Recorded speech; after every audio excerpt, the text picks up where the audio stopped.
Is this one, second one. This is the first one. Okay, just different shade, pink, and one is little bluish type, and this one is the last darkest one. First I'm going to use the concealer on my both eyelids. Then I'm going to use the shimmery shade directly. Oh my god, this is so pigmented. Just one swatch. Then I'm going to take this shade and gently making the fake crease. Use the same shade in my outer corner. Trust me guys, I feel so lazy today.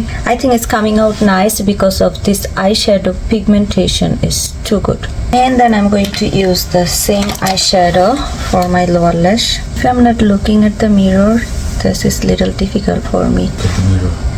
I'm gonna block my face. Sorry.